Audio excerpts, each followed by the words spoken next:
Israel ফিলিস্তিনে যে অত্যাচারটা করলো, হাজার হাজার মানুষকে শহীদ করে দিল, মধ্যপ্রাচ্য জুড়ে চরম অশান্তি বিরাজ করলো, কত নিন্দা, কত প্রতিবাদ, কিন্তু এ সত্ত্বেও পৃথিবীটা গরমের মধ্য দিয়ে গেল এবং যাচ্ছে। রাশিয়া এবং ইউক্রেনের যুদ্ধে ইউরোপ আমেরিকায় তাদের পরিস্থিতি যে খারাপ হয়েছে শুধু তাই নয়, তার প্রভাব আমাদের মধ্যেও পড়েছে। আমাদের অর্থনীতি, আমাদের বাজারঘাট, আমাদের দ্রব্যমূল্য, আমাদের কষ্ট, এগুলোকেও বাড়িয়ে দিয়েছে। ومن سيئات أعمالنا من يهده الله فلا مضل له ومن يضلله فلا هادي له وأشهد أن لا إله إلا الله وحده لا شريك له وأشهد أن محمدا عبده ورسوله إن الله أرسله بالهدى ودين الحق ليظهره على الدين كله ولو كره الكافرون قال رسول الله صلى الله عليه وسلم إن خير الحديث كتاب الله وخير الهدي هدي محمد صلى الله عليه وسلم وشر الأمور محدثتها وكل محدثة بدعة وكل بدعة ضلالة وكل ضلالة في النار أما بعد قال الله تعالى في القرآن المجيد أعوذ بالله من الشيطان الرجيم بسم الله الرحمن الرحيم واعتصموا بحبل الله جميعا ولا تفرقوا আলহামদুলিল্লাহ, সব রকমের প্রশংসা শুধু আল্লাহ রাব্বুল আলামিনের জন্য। এই জন্য আমরা তাকে খুশি করবার জন্যে, তার সন্তুষ্টি পাবার জন্যে সবাই বলি আলহামদুলিল্লাহ। অতঃপর দরুদ এবং সালাম পেশ করছি সর্বকালের সেরা মানুষ, আমাদের প্রিয়তম মানুষ মুহাম্মদুর রাসূলুল্লাহ সাল্লাল্লাহু আলাইহি ওয়াসাল্লামের প্রতি, তার পরিবার পরিজন সঙ্গী সাথী সবার প্রতি আল্লাহর অশেষ রহমত বর্ষিত হোক। সবাই বলি আমিন। দোয়া করি পৃথিবীর শুরু থেকে আজ পর্যন্ত এবং আগামী দিনেও যারা এই দুনিয়াতে এসেছেন, এখনো আছেন, ভবিষ্যতেও আসবেন এবং আল্লাহর দ্বীনের হুকুম আহকাম মেনে চলে আল্লাহকে খুশি করবার জন্য জীবন যাপন করেছেন, আল্লাহ তাদের সবাইকে তার প্রিয় মানুষদের কাতারে শামিল করে নিন। সবাই বলি আমিন। জামগোড়া গ্রামের এই বাইতুল্লাহ জামে মসজিদ, এটা অন্তত প্রতি জুমার দিন আপনাদের জন্য যে মেহমানদের দাওয়াত দিয়ে ইসলামী আলোচনার বিষয়ভিত্তিক দিকগুলো তুলে ধরবার চেষ্টা করে। এই মসজিদ আরো সমৃদ্ধ হোক, এই মসজিদে যারা খিদমত করেছেন আগে, এখন এবং ভবিষ্যতে, আল্লাহ রাব্বুল আলামিন তাদেরকে কবুল করে নিন, জান্নাতুল ফেরদাউসে যাবার তৌফিক দান করুন। আমরা যারা নানান ব্যস্ততা ঝেড়ে ফেলে দিয়ে এখানে এসেছি, আল্লাহ আমাদের সময়টুকুকে কবুল করুন এবং আমাদেরকে তার দ্বীনের পথে এগিয়ে যাওয়ার জন্য তৌফিক দান করুন। সবাই বলি আমিন। এখন শীতকাল চলছে, তো এমনি তো সকালবেলা একটু ঠান্ডা লাগেই, কিন্তু পৃথিবী কিন্তু গরম। বিশেষ করে পৃথিবীর আবহাওয়া, আমি বলতে চাচ্ছি রাজনৈতিক আবহাওয়াটা খুব গরম। 2024 সালটা মোটামুটি এরকমই গেল। ইসরায়েল ফিলিস্তিনে যে অত্যাচারটা করলো, হাজার হাজার মানুষকে শহীদ করে দিল, মধ্যপ্রাচ্য জুড়ে চরম অশান্তি বিরাজ করলো, কত নিন্দা, কত প্রতিবাদ, কিন্তু এ সত্ত্বেও পৃথিবীটা গরমের মধ্য দিয়ে গেল এবং যাচ্ছে। রাশিয়া এবং ইউক্রেনের যুদ্ধে ইউরোপ আমেরিকায় তাদের পরিস্থিতি যে খারাপ হয়েছে শুধু তাই নয়, তার প্রভাব আমাদের মধ্যেও পড়েছে। আমাদের অর্থনীতি, আমাদের বাজারঘাট, আমাদের দ্রব্যমূল্য, আমাদের কষ্ট, এগুলোকেও বাড়িয়ে দিয়েছে। সম্প্রতি আরো বেশি গরম হয়ে গেল সিরিয়া। এখানে হাফিজ আল আসাদের বংশের তারই ছেলে বাশার আল আসাদ, সে যে জুলুম নির্যাতন করলো সেটাও আলহামদুলিল্লাহ শেষ হলো, কিন্তু যুদ্ধ ছাড়া কোনো উপায় থাকলো না। আমাদের দেশও 5ই আগস্ট একই কাহিনী ঘটলো, এখানেও পরিবেশ আর শীতল থাকলো না। এখানেও 16 বছরের শাসন থেকে মানুষকে মুক্তি দেবার জন্য ছাত্র জনতাকে মাঠে নামতে হলো।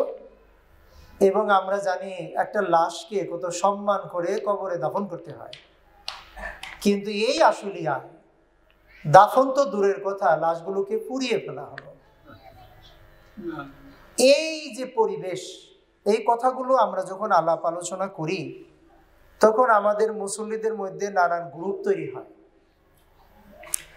যারা যে দল করে তাদের সেই দলের কথাই মনে পড়ে, ভালোবাসাটা সেদিকে যায়। এর আগেও আমি একাধিকবার বলেছি, আজকে খুতবায় এই বিষয়টা নিয়ে দুই একটা কথা বলবো একটা কারণে, সে কারণটা একটু পরে বলছি।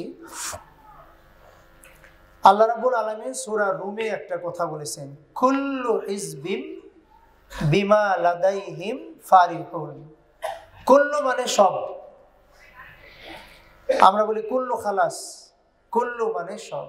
হিজব, হেজ মানে দল, বিমা আছে যা তাদের সাথে, লাদাইহিম মানে তাদের কাছে যা থাকে, যে মতবাদ, যে আদর্শ, যাই কিছু থাকুক না কেন, ফারিহুন। আমরা অনেক মেয়ের নাম রাখি ফারহানা, ফারিহুন ফারহানা মানে খুশি। তো প্রত্যেকটা দল তার নিজের দলে যা আছে তা নিয়েই খুশি। এটাকেই বেশি গ্লোরিফাই করার জন্য, এটাকেই বড় করে দেখাবার জন্য, এটা নিয়ে খুশি, এটা নিয়েই সন্তুষ্ট থাকবার জন্য যা ইচ্ছা তাই করে। অন্য দলের মানুষ যদি ভালো কাজও করে সেটা কিন্তু ভালো লাগে না, আল্লাহ কথাটা বলে দিয়েছেন। কিন্তু এই ঘটনাটা যে মুসলমানদের মধ্যে এসে পড়বে তা আমরা গণতান্ত্রিক দেশে বাস না করলে বুঝতাম না। আমরা যারা ডেমোক্রেটিক কান্ট্রি, এখানে আমরা দেখি যে যে দল করে বক্তৃতায় উঠে নিজের দলের প্রশংসা আর অন্য দলের বদনাম, এইটাই পুরো বক্তৃতা জুড়ে থাকে। এ কারণে মনে করেন যে সরকার নামলো তাদের বিরুদ্ধে যদি কিছু বলি তাহলে ওই সরকারের যারা সমর্থক তারা মনে করে এই ক্ষতি ভালো না, এগুলো বলছে কেন? এটা তো রাজনৈতিক কথা, এই কথা কেন বলছে? আবার যারা বিরোধী দল তারা মনে করে এইবার ঠিক আছে, মসজিদের মিম্বরেও তাদের বিরুদ্ধে বলা হয়েছে। যার যার হিসাব নিয়ে এভাবে মেতে থাকে। কিন্তু একটা জিনিস খেয়াল করুন যে মদিনার জীবনে আব্দুল্লাহ ইবনে উবাই, সে তো মুনাফিকদের লিডার ছিল। মুনাফিকরাও যতটা ক্রাইটেরিয়া মেনটেন করত, যতটা জীবনযাপনের স্টাইল, আমাদের মধ্যে কোনো কোনো ক্ষেত্রে আমরা তাদের চেয়ে নিচে আছি। কিভাবে? মুনাফিকরা আল্লাহ রসুল সাল্লাল্লাহু আলাইহি সাল্লামকে বা সর্বোপরি আল্লাহকে তারা প্রতারণা করত, ধোঁকা দিত যে আমরা মুখে বলবো মুসলিম, কাজে হব অন্যটা। সূরা বাকারার 2য় রুকু পড়লে আপনারা সব সেখানে পাবেন যে তারা যখন ইমানদারদের সাথে মিশে দেখা সাক্ষাৎ হয় বলে আমরা তোমাদের সাথে আছি, আবার যখন ওদের সাথে মিশে তখন বললে আমরা তো আসলে তোমাদেরই লোক।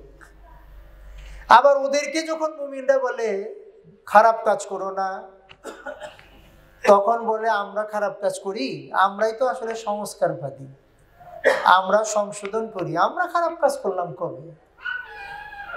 তাদের এই ক্যারেক্টার থাকার পরও আমরা দেখি যে তারা কিন্তু মসজিদে রেগুলার সালাতে আসতো, অন্তত কেউ ধরতে পারতো না এরা যে মুনাফিক। আল্লাহ রাব্বুল আলামিন সূরাতুল মুনাফিকুন বা আরো কোনো ভাবে কোনো আয়াতে আল্লাহ রাসূল সাল্লাল্লাহু আলাইহি ওয়াসাল্লামকে যতক্ষণ না জানিয়েছেন যে অমুক অমুক অমুক মুনাফিক, এটা ধরার কোনো উপায় ছিল না। তার মানে বাহ্যিকভাবে তারা কিন্তু ভালো মানুষই ভালোই করেছে, মসজিদেও নিয়মিত হাজির হয়েছে, সালাতের জামাতেও হাজির হয়েছে। আর আমাদের অবস্থা এত নিম্ন হয়েছে যে যদিও বলা হয়েছে যে সালাতটা মাফরুদা, ফরজ করা হয়েছে, একবারে মাওকুতা মানে ওয়াক্ত মতো, টাইম মতো, কিন্তু আমরা টাইম মতো মসজিদে তো আসিই না। আবার ওদিকে দেখা যায় যে বাড়ি পরি করে আর পড়াও হয় না। মানে মুনাফিকরাও যতটা নিয়ম মেনে চলতো লোক দেখানোর জন্য, আমরা খাঁটি ইমানদার হয়েও তাদের চাইতে অনেক পিছিয়ে আছি। এই মুনাফিকরা সবসময় চেষ্টা করেছে মুসলমানদের মধ্যে একটা ঝগড়া বাঁধানো যায় কি না। আপনারা জানেন আউস এবং খাজরাজ গোত্র, তারা দীর্ঘদিন যুদ্ধ করেছে। যুদ্ধটা বছরের পর বছর 40, 50, 60 এরকম করে বিভিন্ন গোত্রে চলতে থেকেছে। তায়েফে এরকম একটা ঘটনা আছে, অনেক দিন ধরে যুদ্ধ চলেছে। কিভাবে চলে যুদ্ধ? নাতিকে বলে আরেকজন তোর দাদাকে ওই বংশ মেরেছে, তোর শরীরে কি রক্ত নাই? তুই কি পুরুষ মানুষ না? প্রতিশোধ নেবি না? তোর দাদার আত্মা তো ঘুরে বেড়াচ্ছে রক্তের পিপাসায়। কাজে সে আবার যুদ্ধ শুরু করত। এইভাবে যুদ্ধের পর যুদ্ধ খালি চলতেই থাকতো। এই আব্দুল্লাহ ইবনে উবাই চেষ্টা করেছিল যে যারা মক্কা থেকে আসলো মুহাজির হয়ে, হিজরত করে, মাইগ্রেট করে, আনসার আর মুহাজিরদের মধ্যে যদি একটা যুদ্ধ লাগিয়ে দেওয়া যায় তাহলে মদিনা রাষ্ট্র শেষ। আর আমি যে রাজা হতে চেয়েছিলাম মদিনার, সেই স্বপ্ন পূরণ হবে। আপনারা জানেন সূরা আল ইমরানে আল্লাহ বলছেন ইয়া আইয়ুহাল্লাযীনা আমানু তাকুল্লাহা, যারা ঈমান এনেছো তারা শোনো। তাদেরকে ডাক দিয়ে বলছেন আমানু, যারা তারা শোনো, যারা ঈমান এনেছো তারা হলো ঈমানদার। ইত্তাকুল্লাহ, আল্লাহকে ভয় করো। হাক্কা তুকাতিহি, হক আদায় করে ভয় করো, যেরকম হক আদায় করা অন্তত সম্ভব। আসলে তো আমরা পারবো না, আল্লাহকে যতটা ভয় করা দরকার সেই মাত্রায় আমরা পারবো না, আমাদের মানুষ হিসেবে দুর্বলতা আছে।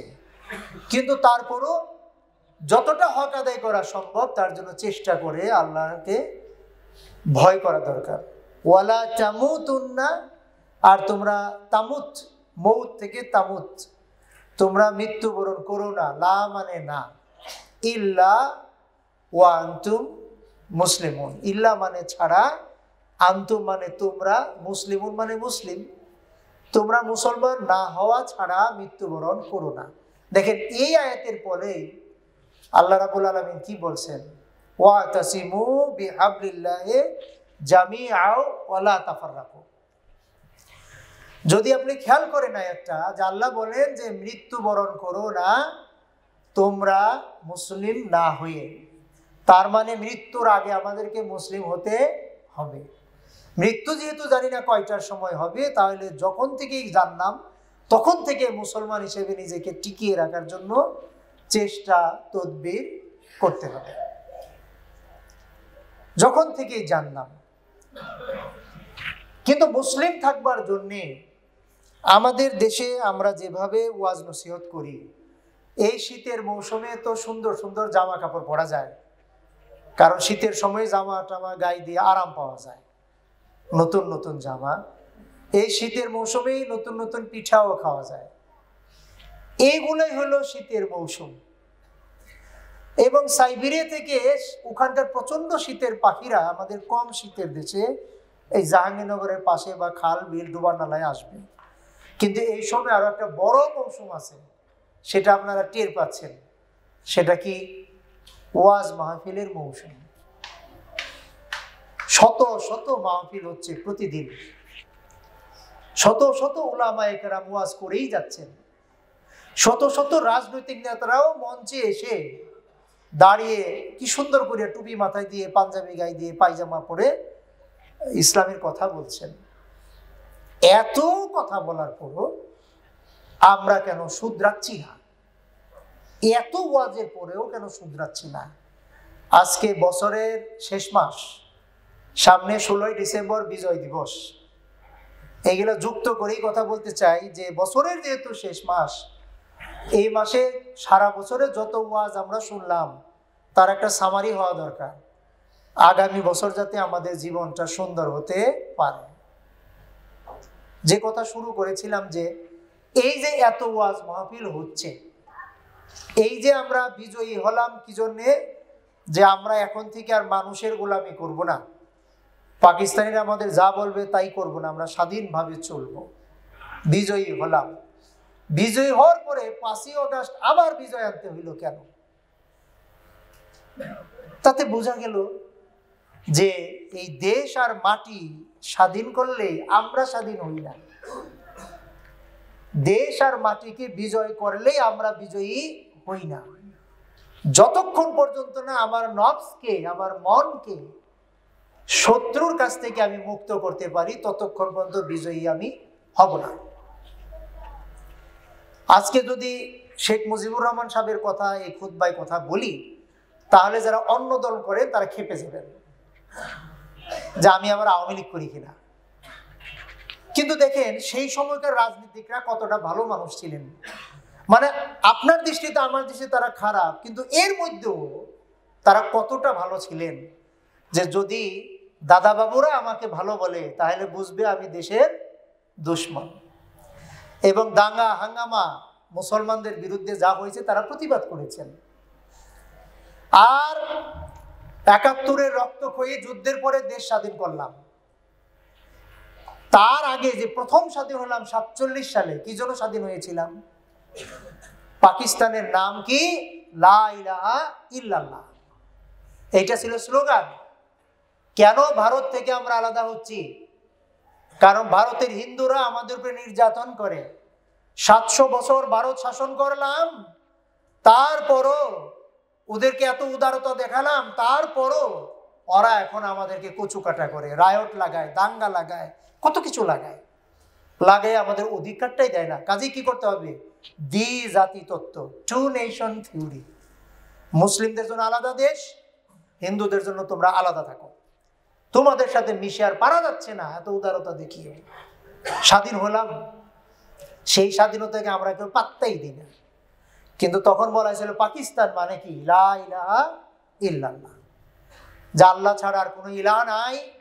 এই মন্ত্রে মুসলমানরা জীবন কাটাবে, এই কারণে আমরা হিন্দুদের কাছ থেকে স্বাধীন হলাম।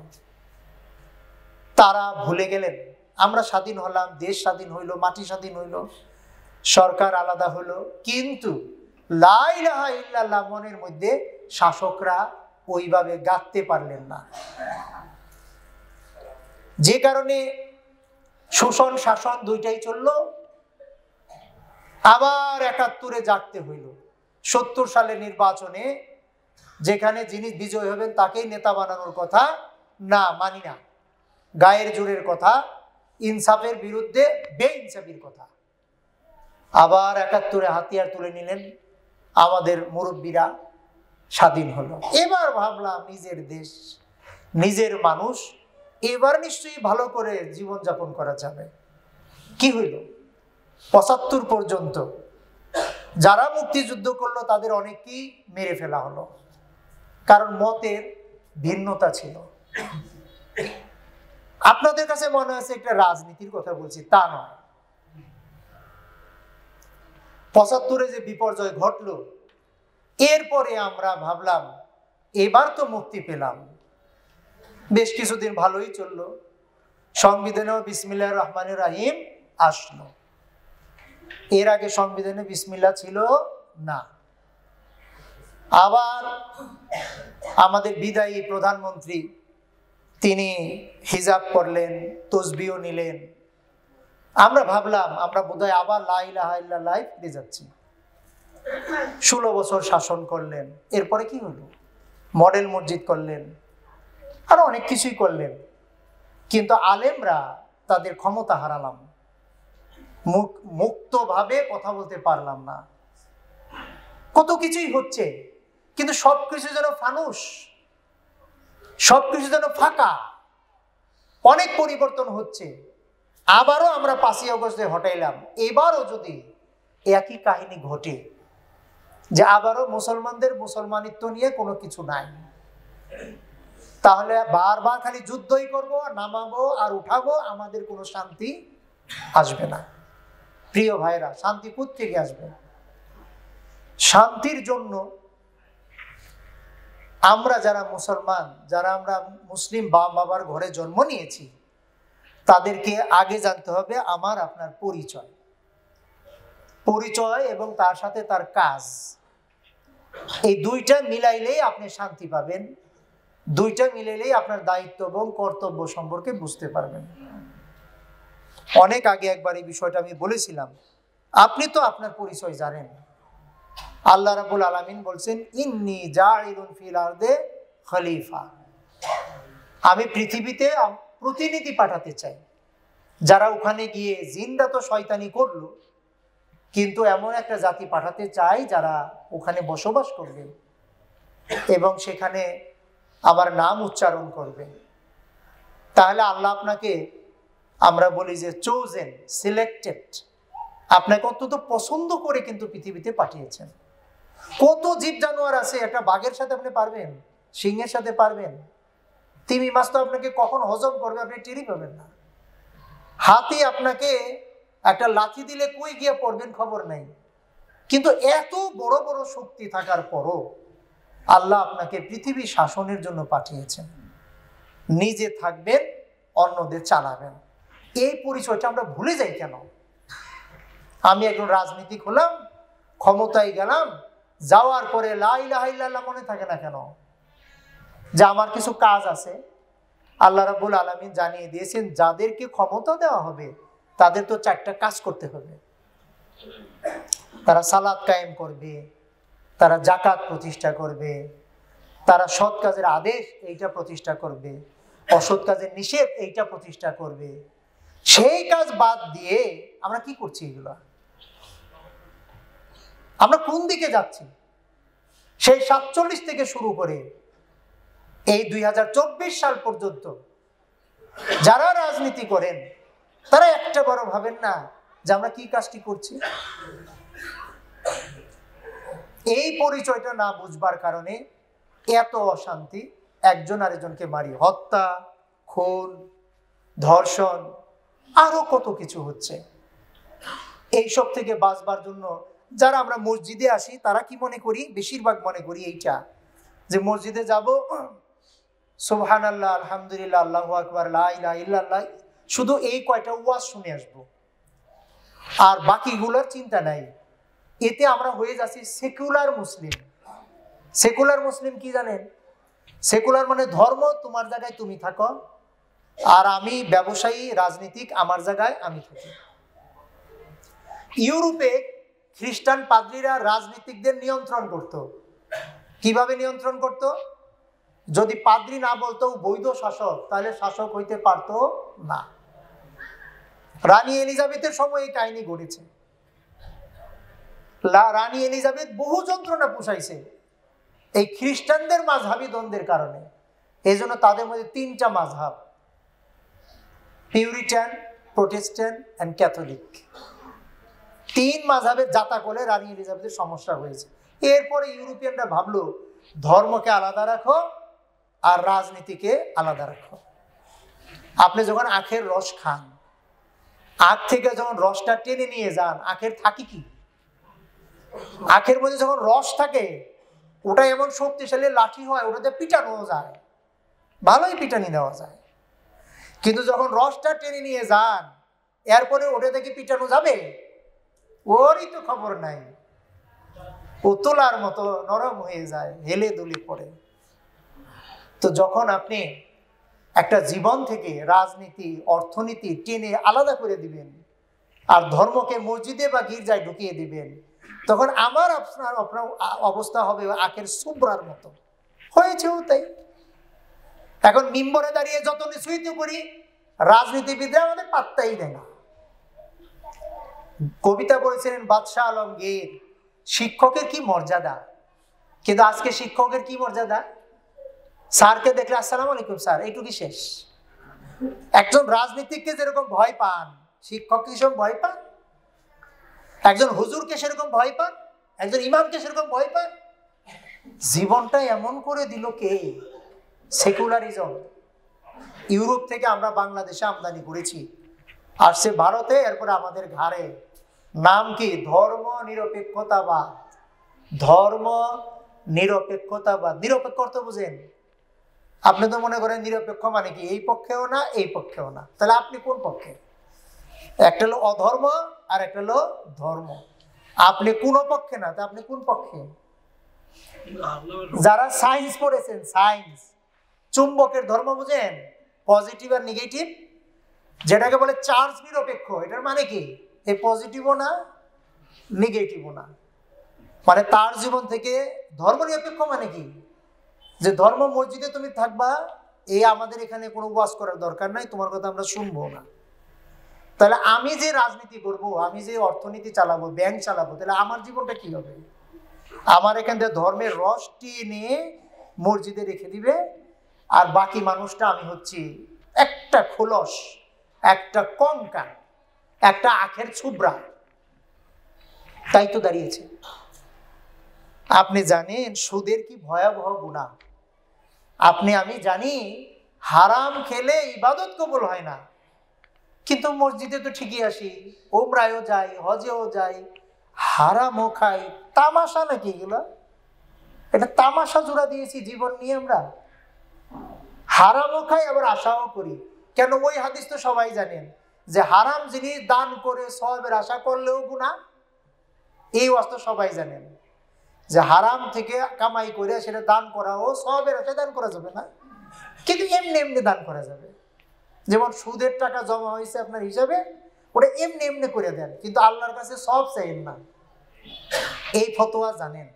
তাহলে সারা জীবন যে আপনি সুদের মধ্যে পড়ে গেছি, কোনোদিন মাথায় রক্ত উঠে না সুদি ব্যবস্থা ভেঙে দাও, কিন্তু মিছিল করলে তো ভাঙবে না।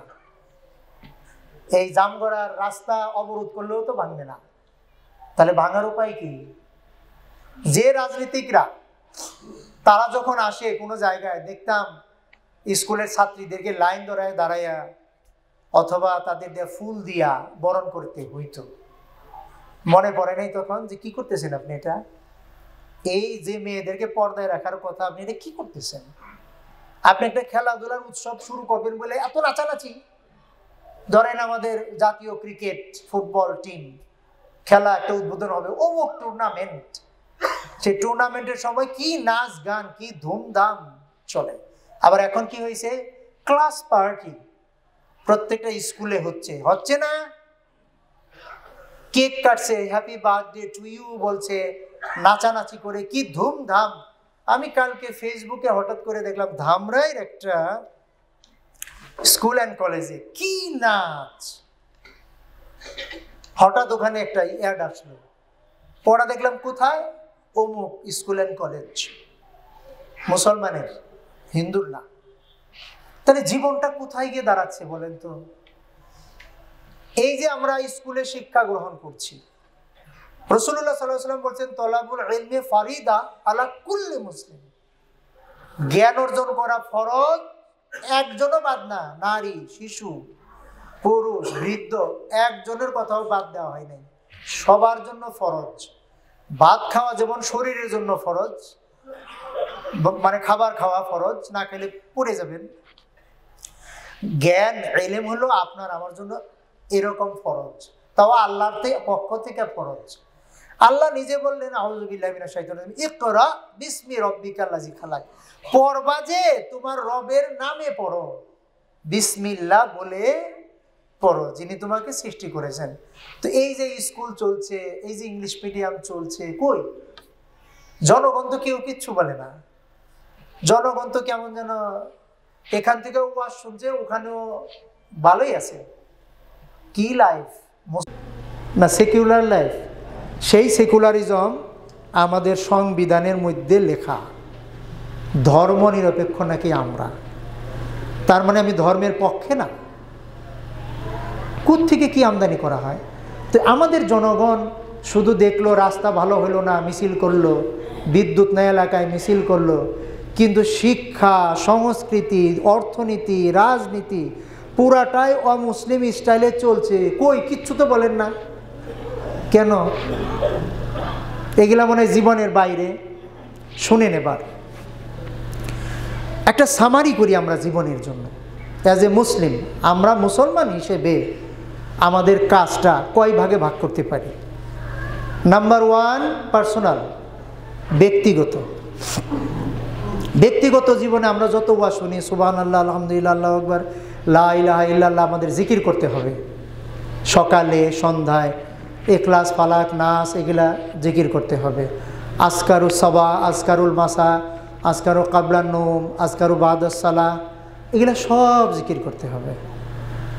এবং আজান শোনার সাথে সাথে ব্যবসা প্রতিষ্ঠান বন্ধ করে সূরা, আপনারা জানেন যে আল্লাহ আমাদের বলেছেন যে যখনই আজান শুনবে জুমার কি করতে হবে? ব্যবসা বন্ধ করে দিয়ে চলে আসতে হবে, আর কোনো বেচা কেনা চলবে না। আবার সালাত আদায় করার পরে এখানে গল্প করার দরকার নাই, জীবিকার জন্য বের হয়ে যাব। পার্সোনালি এইবার জীবনটা আমরা চালাইলাম। কোরআন তেলাওয়াত করতে হবে, পড়ালেখা করতে হবে, হাদিস শিখতে হবে, তারপরে মানুষের সাথে ভালো ব্যবহার করতে হবে। এগুলো সবই তো ব্যক্তিগত আমল।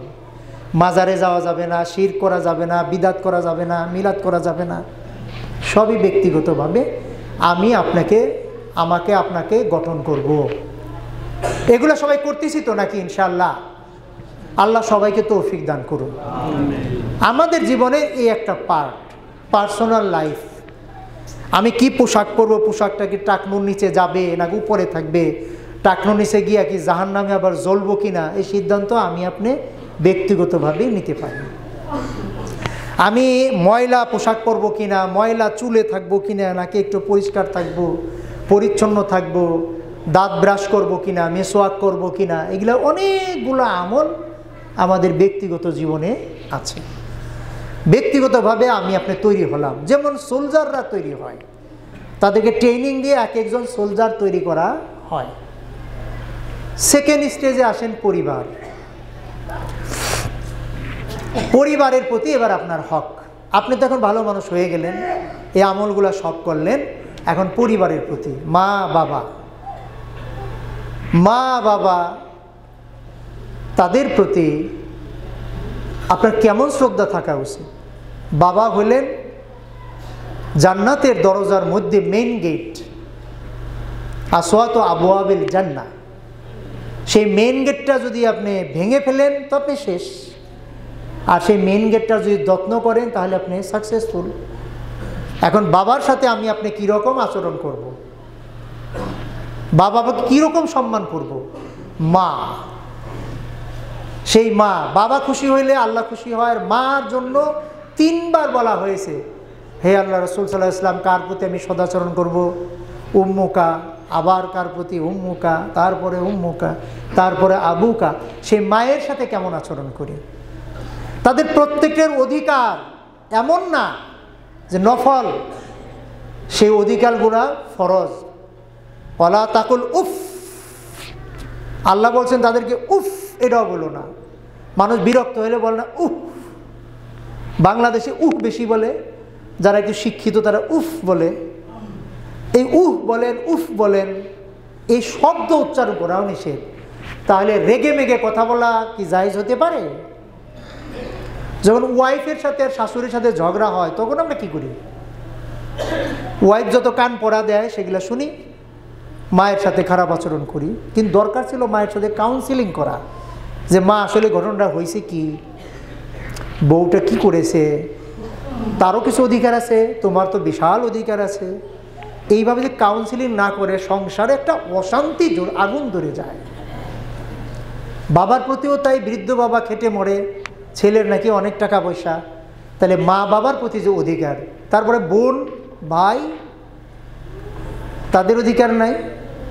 নাকি দুই ভাই বিয়ে করার পরে লাঠালাঠি শুরু হয়ে যায়, কে বড় ঘর পেল কে ছোট ঘর পেল, এক ভাই মজা মজা বাজার করছে আর এক ভাইয়ের ঘরে ঠিক মতো নাই, খবর নেওয়া হয় ঠিক মতো? নাকি ওয়াইফের কথাই শুনি? সব ওয়াইফ খারাপ না, ভালো বউও আছে, সবাইকে ভালো বানানো আপনারই দায়িত্ব। বউরও অধিকার আছে, সে দাসীবাদী না, তার কাজে হেল্প করবেন আপনি। আবার মা বাবা ভাই বোনকেও বুঝাইবেন যে ও তো নতুন এসেছে আমাদের বাড়িতে, ও তো একা এসেছে, ওকেও আমাদের হেল্প করা দরকার। ব্যালান্স ওয়েতে ফ্যামিলি রক্ষা করি। কিন্তু বোনের প্রতি বোধহয় গুরুত্বটা দেই না। বাবা মারা গেছে, তারপরে বাবার বাড়ির সম্পত্তি বোনকে দেওয়া তেমন একটা হয় না। বোন বিপদ আছে তাকে তেমন হেল্প করা হয় না, কারণ ভাবি আর ননদের ঝগড়াটা থামেই না। পারিবারিক জীবনে আমরা কতটা ইসলাম পালন করলাম? আরও আছে, আপনি যখন নামাজ পড়বেন বাড়িতে, সুন্নত নফল নামাজ বাড়িতে গিয়ে পড়বেন, তখন আপনার ছোট ছেলে মেয়ে দেখবে আমার বাবা এই মনে মন কাজ করে, সালাত করে, এই মোনাজাত করে, এইটা করে ওইটা করে, রেগে কথা বলে না, সুন্দর করে কথা বলে, তখন ওই ছোট সন্তান কিন্তু ওইভাবেই বেড়ে উঠবে। আমরা পারিবারিক ইনস্টিটিউশনটাকে কি ভেঙে দিলাম? আমাদের ভাই বোনদের অধিকার দিচ্ছি না, তাদের সম্পদ দিচ্ছি না। আবার সম্পদ যে একবার দিলেন, এরপরে জীবনে তুই আমার বাড়িতে আর আসবি না। কেন? রিলেশন থাকবে না? তার হক সে নিয়েছে, তার মিরাজ সে নিয়েছে, তাই বলে আর আসবে না? ভ্রাতৃত্বের বন্ধন কি শেষ হয়ে গেল? কেন হচ্ছে এটা? তারপরে স্টেজে আসেন সমাজ। সমাজের প্রতি আপনার দায়িত্ব নেই? আপনার ফ্যামিলির সবাইকে ভালো রাখলেন, পাশের বাড়ি ভালো নাই, আর একটু দূরের বাড়িও ভালো নাই, গ্রামের অমুক জায়গায় রাস্তাটা খারাপ, মসজিদে যেতে গেলে কাদা পানি লেগে যায়, এই যে কত কিছু থাকে সমাজে। একজন আরেকজনকে পিটুনি দিয়েছে, জুলুম করেছে, খারাপ কাজ করেছে, ইফটিজিং করেছে, এগুলো দেখার কিছু নাই? সেটা আপনার দায়িত্বে পড়ে না? নাকি বলবেন কে যায় ঝামেলায়, ইয়া নাফসি ইয়া নাফসি, এইটা মুসলমান না? জীবনটাকে দেখেন, আল্লাহ আমাদের মুসলিমদের জীবনকে স্টেজে স্টেজে দিয়েছেন। রাসূলুল্লাহ সাল্লাল্লাহু আলাইহি ওয়াসাল্লামকে আল্লাহ কি বলছেন পরিবার সম্বন্ধে? ওয়ানজির আশীরাতাকাল আকরাবিন, তোমার নিকট আত্মীয়দেরকে ওয়ার্নিং দাও, সতর্ক করো। এই জন্য তো পাহাড়ের উপরে দাঁড়িয়ে বলছিলেন ইয়া সাবা, আত্মীয়দেরকে সাবধান করেছেন যে আল্লাহ আমাদেরকে কেন পাঠিয়েছেন, আমাদের কি করতে হবে, এইটা করতে হবে, এই কাজ করতে হবে, শিরক বর্জন করতে হবে, এই কত কথা তিনি প্রচার করে গিয়েছেন সারা জীবন। তার চাচা আবু লাহাব কত অত্যাচার করেছে। পারিবারিক এই স্টেজগুলো দেখবেন কোরআনে হাদিসে প্রচুর এইভাবে দেওয়া আছে। এরপরে সমাজেরটা আমরা মনে করি সমাজের প্রতি বোধ আমার কোনো দায়িত্ব কর্তব্যই নাই। ও ঝগড়া লাগছে আমরা জানি, আমি দেখি রাস্তার মধ্যে মাঝে মাঝে দুইজন ঝগড়া লোক আর 10-12 জন লোক তামাশা দেখে, কেউ থামাইতেও যায় না। এটা কেমন কথা? অনেক সময় দেখা যায় স্বামী স্ত্রীকে রাস্তায় নিয়ে মারতেছে, তারপরেও যায় না যে ওদের পারিবারিক ব্যাপার। কেন?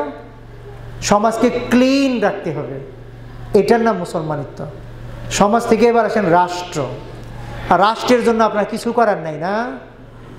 কয়েকজন ইউপি মেম্বার, চেয়ারম্যান, এমপি এরাই দেশ চালাবে, আর আপনি বলছেন আমার করা দরকার কি? নিজেকে এত ছোট ভাবি কেন আমরা, যে আমার কোনো দায়িত্ব কর্তব্য নাই? আমি আওয়াজ উঠাইতে পারি না? দেশের বড় বড় রাজনীতিকরা কি সবাই বড় বড় বংশ থেকেই জন্ম নিয়েছেন? তারা সবাই রাজপুত্র, রাজার ছেলে, গরিবের ঘর থেকে কোনো নেতা তৈরি হয় নাই। ইউসুফ আলাইহিস সালামের কাহিনী তো খুব সুন্দর করে শুনি। মিশরের দুর্ভিক্ষের সময় তিনি নিজে এগিয়ে এসেছিলেন, তাই না? যে আমি এই দুর্ভিক্ষ মোকাবেলার প্রোগ্রামটা, প্ল্যানটা বাস্তবায়ন করব। রাসূলুল্লাহ সাল্লাল্লাহু আলাইহি ওয়াসাল্লাম নবী হওয়ার আগে, রাসূল হওয়ার আগে তার কিশোর জীবনে কাবাগরে পাথরটা কিভাবে বসাইতে হবে, সবাই চায় আমি বসাই, আমার বংশ বসাই, এই মারামারি রোধ করছিলেন কিভাবে, সে গল্প তো আপনাদের জানা আছে। এই সামাজিক দায়িত্ব তিনি নবী হওয়ার আগে কি পালন করেন নাই? কাবাগরে তৈরির জন্য যে ইট বহন করা, ইটটা কি কাঁধে করে বহন করেন নাই? পাথরগুলা এটা কি সামাজিক কাজ ছিল না? তিনি যখন যুদ্ধ দেখেছেন, তারপরে যুদ্ধের ভয়াবহতা দেখে তিনি হিলফুল ফুজুল গঠন করেছিলেন না, একটা ক্লাব, যে মানুষ যেন ক্ষতিগ্রস্ত না হয়, একজন একজন মারামারি না হয়, হাজিদের জন্য হেল্প করা যায়, মুসাফিরদের জন্য হেল্প করা যায়। এই যে ভলেন্টিয়ার ওয়ার্ক, এই কাজ তিনি করেন নাই। এবং নবী হওয়ার পরে তিনি বলেন নাই যে ওই কাজটা তার কত প্রিয় ছিল, যে ওর বিনিময়ে লাল উপহার দিলেও এর চাইতে ওইটা ছিল গুরুত্বপূর্ণ, বলেন নাই। আর আমরা সামাজিক কাজে, রাষ্ট্রের কাজে কেন পিছিয়ে? এই এলাকায় কাকে মেম্বার বানাবো, কাকে চেয়ারম্যান বানাবো, আপনার কোনো বলিষ্ঠতা থাকবে না? ভালো মানুষটা যাতে নির্বাচিত হয়, থাকবে না? অবশ্যই থাকা উচিত। উচিত বললাম, কথাটা আবার নরম হয়ে গেল, করতে হবে। এর নাম মুসলমানিত্ব। সমাজ, রাষ্ট্র, এরপরে আসেন উম্মা। পুরা মুসলিম জাহান নিয়ে কোনো চিন্তা থাকবে না। 57টা মুসলিম রাষ্ট্র, তাদের জন্য আপনার দোয়ার মধ্যে একটা অংশ থাকা উচিত যে অমুক জায়গায় আমাদের ভাইরা নির্যাতিত আছে, নিপীড়িত আছে, আল্লাহ তুমি তাদের হেল্প করো। আজকে সোশ্যাল মিডিয়া অনেক কিছু লেখেন, ইংরেজিতে লেখেন, সারা দুনিয়াকে জানিয়ে দেন আপনার চিন্তা, আপনার আইডিয়া। আপনার এই একটা আইডিয়া সারা দুনিয়াকে তো পথ দেখাতে পারে। ডক্টর মোহাম্মদ ইউনুস গ্রামীণ ব্যাংক করার কারণে আমরা তাকে বলি সুদের সাথে জড়িত, কিন্তু জড়িত আমরা সবাই। আমরা যে ব্যাংকের সাথে চলি সেটাও সুদের সাথে জড়িত, কিন্তু ওনার দুর্নামটা বেশি হয়েছে। কিন্তু উনি যে দারিদ্র্য বিমোচনের যে থিওরিগুলো বলেছেন, সুদটুকু বাদ দেন, ওইটা হালাল উপায়ে যদি করতেন, আমি করতাম, আপনি করতেন, আপনার তো অনেক টাকা আছে, আপনিও তো করতে পারতেন, সুদ বাদ দেন। কিন্তু উনি যে থিওরিগুলো পৃথিবীকে দিয়েছেন, একজন বাঙালি, তারা কি বলেছে যে বাঙালির কথা নেব না? এটা বলেছে? মিনায় যে আগে অনেক মানুষ মারা যেত, আমাদের বাঙালি ইঞ্জিনিয়ার, তিনি যে সৌদি সরকারটা বুঝিয়েছেন এইভাবে করলে এত মানুষ মারা যাবে না পদপিষ্ট হয়ে, তো তারা সে পরামর্শ নেয় নাই। আপনি আমি কেন নিজেকে এত ছোট মনে করে, আমি এইটাই বুঝি না। প্রেসিডেন্ট জিয়াউর রহমান যখন সার্কের আইডিয়া দিলেন, এই বা এশিয়ার দেশগুলা কি সেটা গ্রহণ করে নাই? নিজেকে ছোট ভাববেন না, উম্মা নিয়ে ভাবেন, গোটা মুসলিম জাতি নিয়ে ভাবেন যে আমি এমন একটা কথা বলি, এমন একটা অভিজ্ঞতা শেয়ার করি, আমি যখন বড় হব বক্তৃতাই বলি, আমি যখন শিক্ষক হব শিক্ষকতাই বলি, আমি এমন ছাত্র তৈরি করি, এমন মুসল্লি তৈরি করি, এমন রাজনৈতিক কর্মী তৈরি করি, ও হয়তো বিদেশ যাবে, বিদেশ গিয়ে ওখানকার মানুষকেও কিছু বলবে। যেমন আমি সৌদি আরবে গিয়েছি, সেখানে যে দুটো বিশ্ববিদ্যালয়ে পড়িয়েছি, ওদেরকে আমি অনেক কথা বলতাম দেশের সম্পর্কে। সাধারণত একজন প্রবাসী হয়ে ওদের দেশের সেবা করার জন্য এত কথা শিক্ষকরা সাধারণত বলে না, একটু ভয় পায় যে আমি কি রাজনীতির কথা শিখাচ্ছি না তো আবার। কিন্তু আমি ওদেরকে ইন্সপায়ার করতাম, তোমার দেশকে যদি বিশ্বের দরবারে উঁচুতে নিতে হয়, তোমাকে এইভাবে ক্যারিয়ার ডিজাইন করতে হবে, তোমার জীবনটা এইভাবে গড়তে হবে। তুমি একজন ভালো পুলিশ অফিসার হও, তুমি ভালো অ্যাকাউন্ট্যান্ট হও, তুমি একজন ভালো অর্থনীতিবিদ হও। এইভাবে তাদেরকে আমি ইন্সপায়ার করতাম। সেই ছাত্ররা আজও আমাকে ফোন দেয়, তারা বলে ডক্টর আপনি যা বলেছিলেন কাজে লাগছে, এখন আমি সিনিয়র পুলিশ অফিসার। যদি আপনি নিয়ত করেন, সারা দুনিয়া নাড়াই দিতে পারবেন। কোনো মানুষের যোগ্যতা কোনো দেশের মধ্যে সীমাবদ্ধ না। কাজেই আপনার নিজের সম্পর্কে, আপনার পরিবার সম্পর্কে, আপনার সমাজ সম্পর্কে, আপনার রাষ্ট্র সম্পর্কে, আপনার গোটা মুসলিম জাহান সম্পর্কে আপনি আওয়াজ তুলুন, আপনি নিজেকে যোগ্য বানান। আপনি একজন গার্মেন্টস কর্মী, একজন রিক্সাওয়ালা হতে পারেন, তাতেও কিছু আসে যায় না। 10 জন রিক্সাওয়ালার সাথে আপনার বন্ধুত্ব তো আছে, তাকে বোঝান যে লাইফটা এইভাবে গঠন করতে হয়। তুমি সারাদিন রিক্সা নিয়ে খালি দৌড়াইও না, আজান দিলে রিক্সাটা স্টপ করে নামাজে দাঁড়িয়ে যাও। তোমার ওয়াইফের সাথে গিয়ে রাগারাগি করো না, ওয়াইফ এটা চেয়েছে তুমি দিতে পারো না, সে তো রাখবেই, তাই বলে তুমিও আবার রাখবো না। এইভাবে 10 জন মানুষকে আপনি ভালো করেন না কেন? এইভাবে ছড়িয়ে দেন একজন আরেকজনকে, একজন আরেকজনকে, একজন আরেকজনকে। সম্মানিত ভাইয়েরা, একটা বছর চলে যাচ্ছে, জীবনের হালখাতা। বৈশাখ মাস আসলে তো আমাদের দেশের ব্যবসায়ীরা হালখাতা করতেন, কি কামাইলেন, কি বাকি থাকলো, নতুন বছরে কি করবেন, তারা তো এটা করেন। তো আমাদের জীবনের হালখাতা নাই। গত 1 বছরে কি করলাম, কত ওয়াক্ত নামাজ জামাতে পড়লাম, কোরআন কতটুকু আমি পড়লাম, হাদিস কতটুকু পড়লাম, কার সাথে কত খারাপ ব্যবহার করেছি, কত ভালো ব্যবহার করেছি, আমি আমার পরিবারের আত্মীয়দের হক আদায় করেছি কিনা, আমি আপনার সমাজের জন্য কিছু করেছি কিনা, এই যে মসজিদ, এই যে সমাজ, তার জন্য কি আমি একটু সময় দিয়েছি কিনা, রাষ্ট্রের জন্য আমি একটা কিছু করেছি কিনা, এগুলো ভাবুন। কি হিসাবটা মিলান, 2 রাত অন্তত ভাবেন না যে আমি 1 বছরে কি করেছি। কোনো নির্দিষ্ট দলের প্রতি অন্ধ হবেন না। আপনি যদি বিএনপি করেন, বিএনপি চেয়ারপারসন যাই বলবে সেটা যদি অন্যায় হয়, আপনি আওয়াজ তুলেন যে ভাই মাননীয় চেয়ারম্যান, আমার মনে হয় এই কাজটা এইভাবে হওয়া উচিত, আপনাকে বহিষ্কার করে করুক। আপনি যে দলই করেন না কেন, আওয়ামী লীগ সরকার বিদায় নিয়েছে, আওয়ামী লীগের কর্মীরা তো সবাই হারিয়ে যায় নাই, তারাও তো এই সমাজেই বসবাস করে, কিন্তু তারা কেন ফুঁসে ওঠেন নাই এক একটা অন্যায়ের বিরুদ্ধে? তাহলে এতটা তো নামতো না। আপনার অধিকার, আপনার হক যদি আপনি আদায় করেন, তাহলে দেখবেন দেশ, সমাজ, রাষ্ট্র সুন্দর মানুষ তৈরি হবে।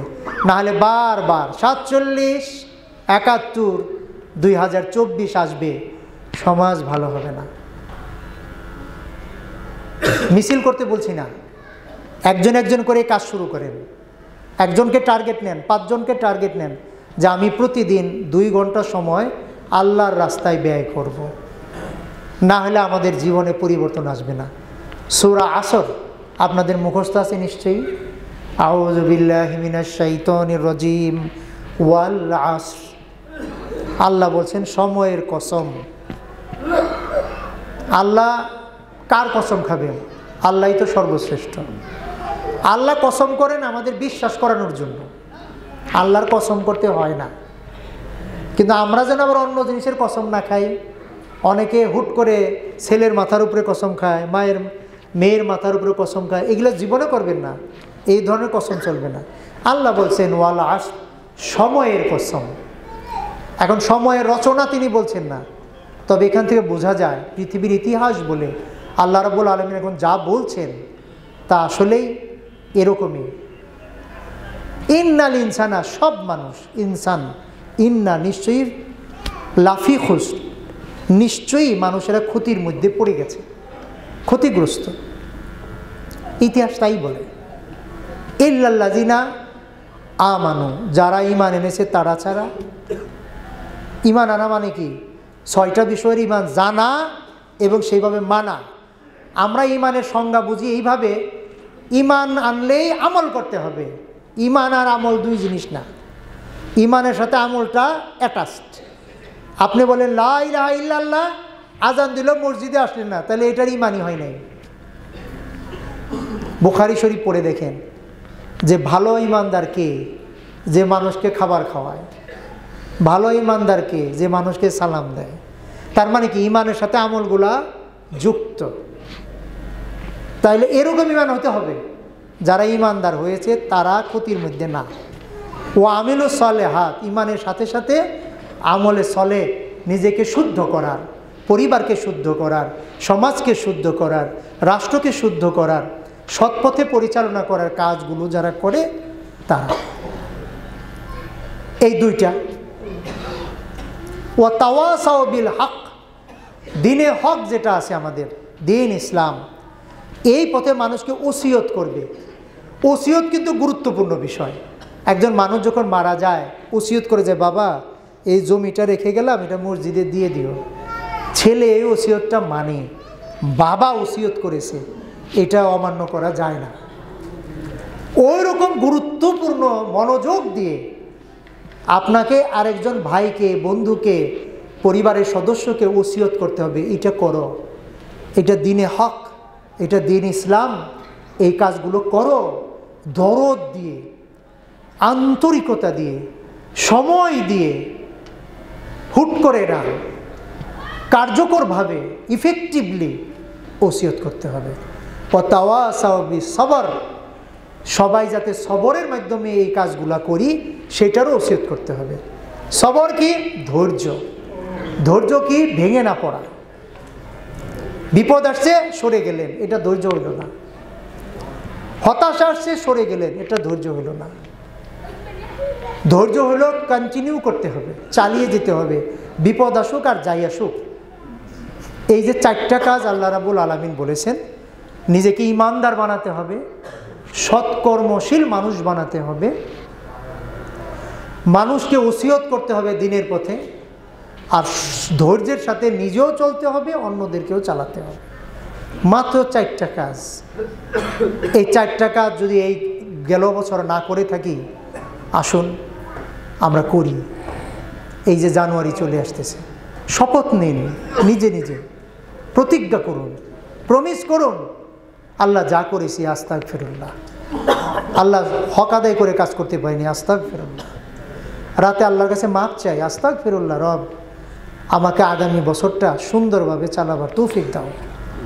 আমার সব কিছু যদি আমরা সৎ হই, তাহলে আমরাই আওয়াজ তুলতে পারবো একদিন, যে রাষ্ট্রকে বলতে পারবো শিক্ষা ব্যবস্থা পরিবর্তন করো।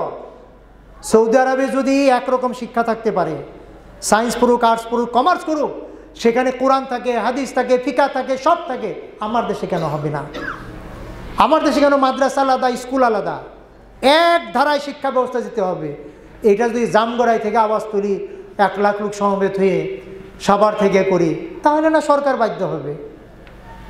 যদি বলি সংবিধান সংশোধন করো, অন ইসলামী কোনো আইন সংবিধানে থাকবে না, তাহলে না সেটা হবে। যদি বলি ব্যাংকগুলোকে সুদমুক্ত সিস্টেমে নিয়ে আসো, তাহলে না সেটা হবে। নাকি এগুলো আপনারা করবেন না? আপনি নিজে সংগঠিত হন। আজ বলেছি ওয়াতাসিমু বিহাবলিল্লাহি জামিয়া ওয়ালা তাফাররাকু। যখন আনসার আর মুহাজিরদের মধ্যে আব্দুল্লাহ বিন উবাই ঝগড়া লাগিয়ে দিয়েছিল, তখন আল্লাহ আয়াত নাজিল করেন যে তোমরা ঐক্যবদ্ধভাবে আল্লাহর রজ্জু কোরআনকে ধারণ করো, আলাদা আলাদা দলাদলি করো না। আমাদের দেশে যদি কোনো শিক্ষা প্রতিষ্ঠান থাকে, তার সাথে নিজেকে যুক্ত হন, তার মাধ্যমে সমাজে এই কাজগুলো করেন। কোনো সংগঠন যেটা পছন্দ হয় সেটাই